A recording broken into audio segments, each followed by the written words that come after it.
Hello guys, आपका अपने YouTube channel exam version में स्वागत है। दोस्तों, इस वीडियो में हम लोग आरआरबी से रिलेटेड 40 एमसीक्यूज को देखने वाले हैं, जो कि साइंस के क्वेश्चन हैं। दोस्तों, यह जो क्वेश्चन है दोस्तों, यह आपके प्रीवियस ईयर के क्वेश्चन हैं। इसके अलावा इसमें कुछ क्वेश्चन जो कि इम्पॉर्टेंट हैं उनको इंक्लूड किया गया है। तो आप बिल्कुल ध्यानपूर्वक वीडियो को देखिए और क्वेश्चन को सॉल्व करिए। अगर आपको वीडियो पसंद आती है तो वे चैनल को हमारे सब्सक्राइब करके वीडियो को लाइक ज़रूर करिएगा। तो चलिए दोस्तों, बिना देर किए हुए वीडियो को स्टार्ट करते हैं। आपका पहला क्वेश्चन है दोस्तों, आपका यहाँ पे यंग का गुणांक किसका माप है? तो बिल्कुल सही जवाब दोस्तों, यंग का गुणांक किसका माप है? लोच का माप है। ओके, चलिए अगला क्वेश्चन है आपका यहाँ पे किसी वस्तु का प्रतिरोध गुणांक किसका माप है? किसी वस्तु का प्रतिरोध गुणांक किसका माप है? बिल्कुल सही जवाब दोस्तों, आपका लोच का माप है। ओके, अगला क्वेश्चन है आपका यहाँ पे हुक के नियम के अनुसार बल और विकृति के बीच संबंध क्या होता है? तो बिल्कुल सही जवाब दोस्तों, बल और विकृति के बीच में समानुपाती संबंध होता है हुक के नियम के अनुसार। अगला क्वेश्चन है आपका यहाँ पे किसी वस्तु की यंग गुणांक का एसआई मात्रक क्या है? तो एसआई मात्रक यंग गुणांक का पास्कल होता है। क्या होता है? पास्कल होता है। अगला क्वेश्चन है आपका तन्य तन्य बल किस प्रकार की विकृति को जन्म देता है? तो तन्य बल तनाव को जन्म देता है। किसको जन्म देता है? तनाव को जन्म देता है। अगला क्वेश्चन है आपका यहाँ पे पदार्थ की किस संपत्ति को द्रव्य की तुलना में मापा जाता है? बिल्कुल सही जवाब दोस्तों, लोच को द्रव्य की तुलना में मापा जाता है। अगला क्वेश्चन है आपका विकृति के 3 प्रमुख प्रकार कौन कौन हैं? तो बिल्कुल सही जवाब दोस्तों, ऑप्शन नंबर ए आपका सही जवाब बनेगा। तनाव, कंप्रेशन और कतरनी आपके 3 मुख्य प्रकार हैं विकृति के। अगला क्वेश्चन है आपका जब बल एक निश्चित सीमा तक बढ़ता है और फिर विकृति बनी रहती है तो इसे क्या कहते हैं? बिल्कुल सही जवाब दोस्तों, उसे प्लास्टिक विकृति बोलते हैं। क्या बोलते हैं? उसको प्लास्टिक विकृति बोलते हैं। अगला क्वेश्चन है आपका हुक के नियम के अनुसार लोच सीमा के भीतर बल और विकृति के बीच क्या संबंध होता है? तो हुक के नियम के अनुसार लोच सीमा के भीतर समानुपाती संबंध होता है। क्या संबंध होता है? समानुपाती संबंध होता है। किसी तार के लोच गुणांक का माप क्या है? किसी तार के लोच गुणांक का माप विकृति होता है। क्या होता है? विकृति होता है। स्ट्रेस वक्र में लोच सीमा के बाद का क्षेत्र क्या कहलाता है? तो प्लास्टिक का क्षेत्र कहलाता है। कौन सा क्षेत्र कहलाता है? प्लास्टिक का क्षेत्र कहलाता है। अगला क्वेश्चन है आपका यहाँ पे दोस्तों पदार्थ की किस संपत्ति से उसका तन्य बल निर्धारित होता है? तो लोच से उसका तन्य बल निर्धारित होता है। तन्य बल का मात्रक क्या है? तन्य बल का मात्रक न्यूटन प्रति मीटर स्क्वायर है। क्या है? न्यूटन प्रति मीटर स्क्वायर है। अगला क्वेश्चन है लोच का गुणांक किसे मापा जाता है? तो लोच का गुणांक विकृति से मापा जाता है। किससे मापा जाता है? विकृति से मापा जाता है।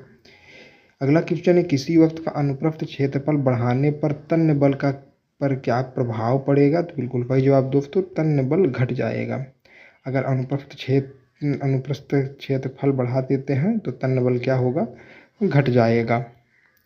अगला क्वेश्चन है प्लास्टिक विकृति किस स्थिति में होती है? तो प्लास्टिक विकृति किस स्थिति में होती है? बिल्कुल सही जवाब दोस्तों, जब बल हटाने पर वस्तु अपनी मूल अवस्था में नहीं लौटती है। प्लास्टिक विकृति क्या होती है? जब हम बल पर वस्तु लगा देते हैं तो अपने मूल अवस्था में नहीं लौटती है। ओके, अगला क्वेश्चन है आपका यंग का गुणांक किस प्रकार के बल के लिए प्रयोग किया जाता है? तो बिल्कुल वही जवाब दोस्तों, यंग का बल तन्यता के लिए प्रयोग किया जाता है।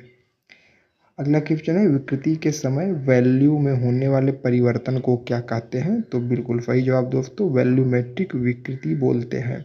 ऑप्शन नंबर ए आपका बिल्कुल सही जवाब बन जाएगा। अगला क्वेश्चन है किसी वस्तु में उत्पन्न तन्यता का माप क्या होता है? तन्यता का माप विकृति तन्यता की माप होती है।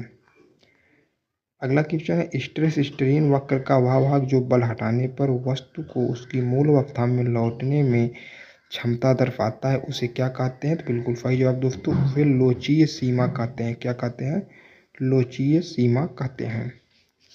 अगला क्वेश्चन है किस बल के कारण ठोस वस्तुएं अपनी आकार और आयतन को बदलती हैं? किस बल के कारण? तो बिल्कुल सही जवाब, विकृति के कारण ठोस वस्तुएं अपनी आकार एवं आयतन बदलती हैं। अगला क्वेश्चन है आपका यंग गुणांक के साथ स्ट्रेन का गुणांक के क्या होता है? तो स्ट्रेन का गुणांक लंबा वृद्धि होती है। अगला क्वेश्चन है आपका स्ट्रेन के प्रकार कौन कौन से हैं? बिल्कुल सही जवाब दोस्तों, ऑप्शन नंबर ए आपका सही जवाब बनेगा। रेखीय, वॉल्यूमेट्रिक एंड कोणीय आपके प्रकार हैं स्ट्रेन के। अगला क्वेश्चन है आपका ठोस पदार्थों में कतरनी विकृति किस प्रकार के बल के कारण उत्पन्न होता है? तो बिल्कुल सही जवाब दोस्तों, अनुप्रस्थ बल के कारण होता है। किस बल के कारण होता है? अनुप्रस्थ बल के कारण होता है। अगला क्वेश्चन है तनाव का एसआई मात्रक क्या है दोस्तों? तनाव का एसआई मात्रक पास्कल होता है। क्या होता है? पास्कल होता है। अगला क्वेश्चन है ठोस पदार्थों की लोचीय सीमा को क्या कहते हैं दोस्तों? ठोस पदार्थ की लोचीय सीमा को लोचीय सीमा ही कहते हैं। ओके। अगला क्वेश्चन है आपका स्ट्रेस स्ट्रेन वक्र का कौन सा क्षेत्र लोचीय सीमा को दर्शाता है? तो बिल्कुल सही जवाब दोस्तों आपका प्रारंभिक क्षेत्र आपके लोचीय सीमा को दर्शाता है, स्ट्रेन स्ट्रेन का वक्र का भाग। अगला क्वेश्चन है आपका वॉल्यूमेट्रिक विकृति के समय पदार्थ का आयतन किस प्रकार बदलता है? तो वॉल्यूमेट्रिक के समय विकृति पदार्थ का आयतन बढ़ जाता है। क्या होता है? बढ़ जाता है। ओके। अगला क्वेश्चन है आपका ठोस पदार्थों में स्ट्रेन का गुणांक किस प्रकार होता है? तो बिल्कुल सही जवाब दोस्तों, विक्षेपण होता है ठोस पदार्थों में स्ट्रेन का गुणांक। अगला क्वेश्चन है आपका तन्यता विकृति किस प्रकार के बल के कारण उत्पन्न होता है? तो बिल्कुल सही जवाब दोस्तों, तन्यता बल के कारण तन्यता विकृति उत्पन्न होती है।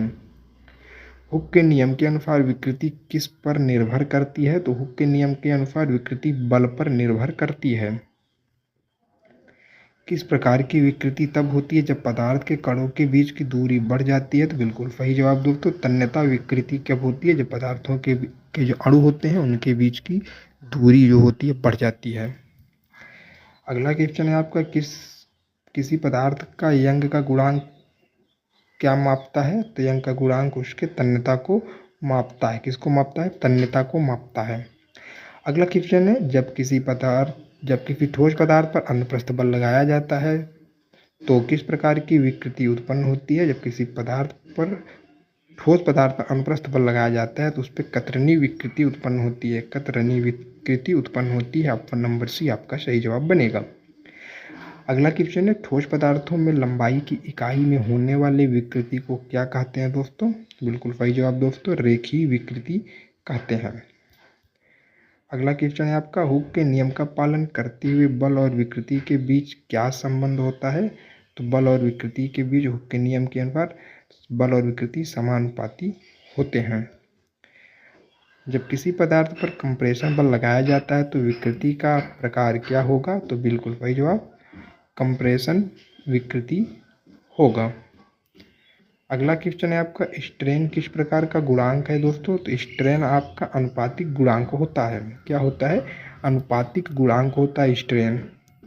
जब किसी पदार्थ पर तन्यता बल लगाया जाता है तो किस प्रकार का विक्षेपण होता है? तो बिल्कुल सही जवाब दोस्तों, किस प्रकार का विक्षेपण होता है? किस प्रकार का विक्षेपण होता है? तो विक्षेपण ही होता है। ठीक है, चलिए अगले क्वेश्चन पे चलते हैं। आपके लास्ट क्वेश्चन है ठोस पदार्थों में यंग का गुणांक किस पर निर्भर करता है? बिल्कुल सही जवाब दोस्तों, ठोस पदार्थों में उसकी सामग्री पर निर्भर करता है।